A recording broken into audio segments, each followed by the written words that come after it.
Halo para sobat wibuku, salam GWS untuk kita semua. Kembali lagi di anime review di Webdude. Dan di anime review kali ini, aku akan membahas anime dengan waifu terbaik sepanjang sejarah romance anime. No debat. Yaitu anime yang berjudul Sainai Heroine no Sodate Sodate kata Sodate kata Sainai Heroine no Sodate kata, atau bahasa Inggrisnya How to Raise a Boring Girlfriend. Bahasa gampangnya Saekano aja, Saekano. Namun sebelum kita lanjut, jangan lupa untuk subscribe dulu channel ini dan juga hidupkan lonceng notifikasinya. Karena bila kalian melakukan hal-hal tersebut, channel ini akan lebih konsisten dalam memberi asupan-asupan wibu buat kalian semua. Oke, saatnya kita mereview anime Saekano, anime masterpiece 10 per 10 ini. Bahkan sebelum aku mulai reviewnya udah aku kasih konten 10 per 10. Ya, sebagus itu sih animenya. Jadi Saekano merupakan light novel karangan Fumiaki Maruto yang pertama dirilis tahun 2012 dan diadaptasi menjadi anime di tahun 2015. Dan animenya sendiri digarap oleh A1 Pictures. Dan seperti yang kita tahu, A1 Pictures itu studio yang sudah memproduksi anime-anime yang bagus-bagus sekali ya. Seperti SAO. Ya, bagus pada masanya ya. Dan juga musim lalu ada Kaguya Sama juga produksi mereka. Jadi ya udah jelas ya, kualitas gambarnya pasti bagus gitu. Dan directingnya juga pasti bagus sekali kalau dari studio A1 Pictures. Anime ini sendiri memiliki 2 season dan tamatnya di movie-nya. Season satunya memiliki 13 episode yang startnya dari 0 sampai 12. Season 2-nya berjudul Saekano Flat, memiliki 12 episode dari episode 0 sampai episode 11. Dan movie-nya yang berjudul Saekano Fine menamatkan ceritanya. Sekarang ayo kita bahas langsung ceritanya. Cerita ini bermula di satu hari pada musim semi, ketika Aki Tomoya, sang protagonis, bertemu dengan gadis yang dianggapnya sebagai unmei atau takdir ya, di suatu tanjakan. Di matanya, gadis ini merupakan gadis tercantik yang pernah ada. Dan karena si Aki Tomoya ini adalah seorang otaku garis keras, dia ingin menunjukkan pada orang-orang tentang betapa cantiknya gadis ini melalui visual novel.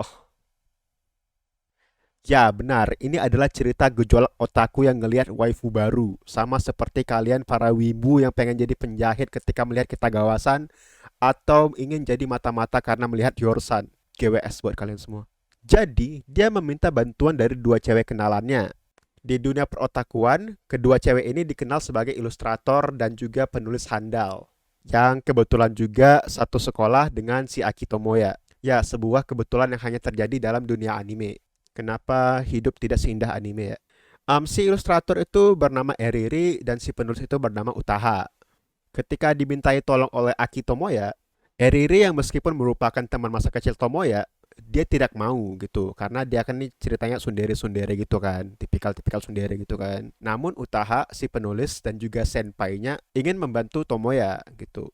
Dan Utaha sekaligus memprovokasi Eriri sehingga membuat Eriri juga akhirnya bergabung ke dalam tim pembuatan game ini atau kita sebut circle game indie lah ya bahasanya. Setelah pertemuan circle game indie ini, waktu si Tomoya sedang berjalan dalam sekolah mau pulang, dia melihat gadis yang dilihatnya di tanjakan waktu itu. Dan ternyata gadis itu merupakan teman sekelasnya. Jadi saking otakunya si Aki Tomoya ini, saking nerdnya dia nggak nyadar kalau sebenarnya cewek itu adalah teman sekelasnya. Dan di situ juga baru dia tahu bahwa nama cewek itu adalah Megumi Kato. Dan setelah itu dia meminta si Megumi Kato ini untuk bergabung ke dalam circle game yang dia buat tadi sebagai model agar Eriri dan Utaha bisa menggambarkan cewek Unmei dia ini lebih bagus lagi, lebih detail lagi gitu. Nah, karena Megumi ini kalau bahasa Inggrisnya artinya blessing, jadi nama circle-nya itu dibikin nama Blessing Software. Nah, jadi itulah awal cerita dari Circle Blessing Software di Saekano bermula. Nah, sekarang kita masuk aja ke karakter-karakternya. Pertama ada Tomoya Aki. Disuarai oleh Matsuoka Yoshitsugu, Tomoya adalah otaku garis keras yang menyukai hal-hal berbau anime, visual novels, game, dan semacamnya ya. Seperti kalian para wibu-wibu ya. Pertemuannya dengan Kato Megumi yang dianggapnya sebagai unmei atau takdir Membuatnya ingin membuat visual novel sendiri karena dia ingin menunjukkan pada orang-orang sosok waifu terbaik yang pernah ada. Kemudian kita masuk ke dalam main heroine kita yaitu Kato Megumi. Disuarai oleh Yasuno Kiyono, gadis cantik yang dianggap takdir oleh Tomoya ini hanyalah gadis SMA biasa. Jadi dia hanyalah seorang normis, cewek normal gitu. Namun Tomoya yakin dia adalah sosok waifu terbaik yang pernah ada dan menjadikan Kato sebagai model dari game yang ingin dibuatnya atau visual novel yang mau dibuat oleh Aki Tomoya. Ketika Kato diajak bergabung dengan circle Aki Tomoya untuk buat game, awalnya dia engge-engge aja, iyain aja, soalnya juga si Katoya nggak punya kesibukan gitu kan. Namun setelah waktu berjalan, mulai timbul juga rasa sense of belonging itu mulai muncul dalam dirinya terhadap Blessing Software tadi. Kemudian kita masuk pada Kasumi Gaoka Utaha Senpai, waifu gue di anime ini. Disuarai oleh Kayano Ai, penulis light novel terkenal ini secara terang-terangan suka dengan Aki Tomoya. Bahkan dia juga ingin membantu Tomoya dalam circle itu karena pengen PDKT sebenarnya. Jadi modus aja sih dia. Kemudian kita masuk ke ilustrator dari Blessing Software, Sawamura Spencer Eriri. Disuarai oleh Saori Onishi, ilustrator doujin handal ini secara diam-diam suka dengan Tomoya. Jadi yang tadi terang-terangan, yang ini diam-diam tsundere nggak jelas. Dan dia sangat tidak suka dengan Kasumi Gaoka Utaha. Dia nganggap Utaha itu sebagai rival. Dia merupakan cewek blasteran Inggris-Jepang dan merupakan teman masa kecil Tomoya. Nah, itu dia karakter-karakter dari anime ini. Sekarang aku masuk ke dalam impresi aku mengenai anime ini.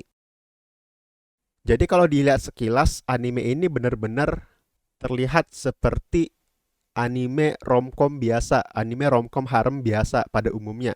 Yang ada cewek haremnya memperebutkan main karakternya tentunya, dan cewek-ceweknya itu merupakan super waifu yang tadi kita lihat ada Utaha, si penulis terkenal, di secara desain juga primadona sekolah gitu kan, dan juga si Eriri seorang ilustrator handal ya. Ini juga salah satu desain idaman para wibu ya, ada twin tail blonde hair idaman para wibu ya. Jadi ini ada dua super waifu di sini yang biasanya dipertandingkan dalam satu waifu war gitu kan. Dan ada satu cewek normal di sini namanya Megumi Kato yang merupakan premis dari anime ini sendiri, How to Raise a Boring Girlfriend. Jadi ada dua super waifu dan satu boring heroine gitu. Jadi kalau kalian nonton season 1 sampai season 2 awal, ya anime ini cuma kayak romcom biasa gitu, romcom harem biasa. Cuman kenapa tadi aku bisa bilang anime ini adalah masterpiece 10/10, bahkan sebelum aku mulai reviewnya aku udah ngasih anime ini 10/10. Itu karena setelah season 1 dan season 2 pertengahan, ada satu titik di mana premis dari judul anime ini terpay off dengan sangat bagus, sangat baik, perfect. Dan aku nggak mau spoiler gimana event itu terjadi atau kejadian itu berlangsung di dalam anime ini. Cuman kalau kita nonton season 1 sampai season 2 awal, cerita dari Sainai Heroine no Sodate Kata ini atau Saekano ini benar-benar lebih menonjolkan perjuangan-perjuangan dari si Aki Tomoya bersama Utaha dan juga Eriri untuk membuat game ini, untuk membuat game yang ingin dibuat sama si Aki Tomoya untuk mensukseskan game ini gitu. Sementara si Megumi Katonya itu cuma jadi model doang, tuh cuman ada di belakang doang, ya cuma jadi asisten si Aki Tomoya gitu. Dan bener-bener dia itu dibikin boring seboring-boringnya, bahkan kayak background karakter gitu, bahkan kayak karakter sampingan gitu. Kita ngerasa dia tuh nggak, ya cuman buat premis doang lah gitu kan. Kan ceritanya mau bikin Sainai Heroine buat gamenya si Aki tadi gitu kan, pengen buat girlfriend yang boring biasa aja buat game si Aki tadi. Jadi kita bakal mikir di season 1 sampai season 2 awal itu ya udah si Kato ini cuma buat itu aja. Mungkin ini endingnya paling dia sama si Utaha atau sama si Eriri kan. Ya Eriri kayak nggak mungkin sih soalnya dia Osana Najimi ya. Autolus. Nah cuman ya itu kayak bener-bener kayak romcom biasa gitu. Dan kalian mungkin bahkan bakal ngedrop anime ini gitu kalau misalnya kalian nggak into romcom gitu. Atau mungkin kalau kalian kayak aku yang penting waifu cakep ya udah nonton aja gitu. Cuman buat orang-orang yang kayak mungkin mencari sesuatu yang baru atau romcom yang mungkin lebih impactful kayak Nisekoi, ini biasanya ini bakal di drop sih sama orang-orang begitu.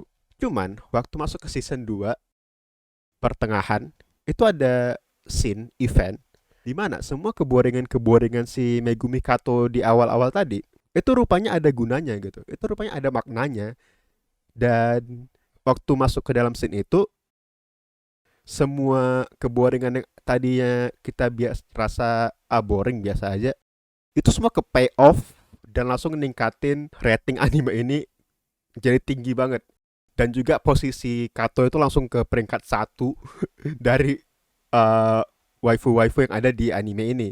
Secara kita tahu di anime ini dua saingannya itu kan super waifu tadi aku bilang kan Utaha sama Eri itu kan super waifu. Sementara si Kato ini tadi cuman kayak hampir jadi background karakter gitu, hampir nggak ada perannya. Nah pas masuk ke event itu ternyata yang tadinya kita kayak kita anggap dia tuh nggak ada apa-apa ternyata meaningnya tuh impactful sekali gitu, impactful banget dan kita kayak kalau misalnya kalian awal tuh stunnya Utaha atau stunnya Eriri, ketika kalian sampai pada momen itu, sampai pada titik itu, kalian pasti antara dua pilihannya. Antara kalian bakal langsung masuk ke stunnya Kato, atau kalian ngaku kalah.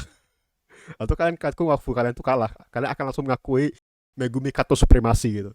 Kayak itu nggak terbantahkan gitu, nggak terbantahkan dari satu event itu gitu.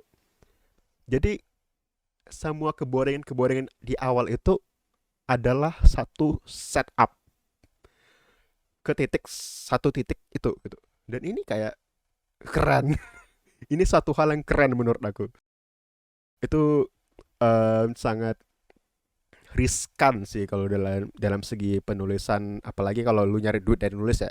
Itu riskan banget sih. Kayak pasti orang bakal kayak kemungkinan besar orang bakal ngedrop karena tipikal gitu. Yang kayak orang drop ya udah bodo amat gitu. Kayak nggak bakal balik ke situ.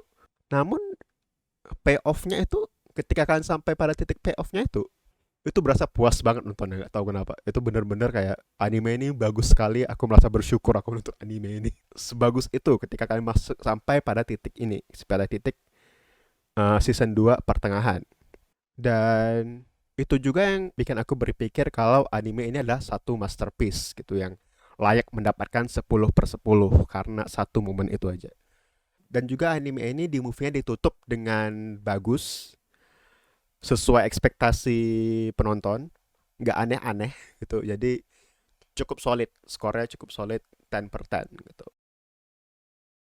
Nah sekarang meskipun aku tadi tadi udah ngomong ini 10 per 10 masterpiece, kita bakal masuk ke ratingnya tetap ya. Kita bakal nge-rate anime ini tetap. Jadi untuk rating anime ini karena tadi juga aku udah bilang ini 10/10 ya. Cuman aku nggak bisa bilang ini must watch gitu. Kalau kayak Spy Family kan kemarin aku bilang ini must watch buat siapa aja bisa. Cuman kayak aku bilang tadi, anime ini nggak segampang itu diikutin. Terutama buat kalian yang baru-baru nonton anime maksud aku ya. Kalian mungkin nggak bakal dapat hooknya sama sekali di awal gitu. Jadi kalian nggak bakal sampai ke momen season 2 pertengahan yang aku bilang tadi. Ke momen terbaiknya dari anime ini yang membuat anime ini jadi satu masterpiece gitu. Karena kalau misalnya kalian udah nonton cukup banyak anime, di awal-awalnya tuh banyak hooknya itu buat para otaku, buat para wibu kalau yang di luar Jepang ya. Kalau di Jepang buat para otakunya tuh banyak hooknya itu kayak figurin-figurin kayak mereka ke Comic Cat, terus banyak reference-reference kayak visual novel.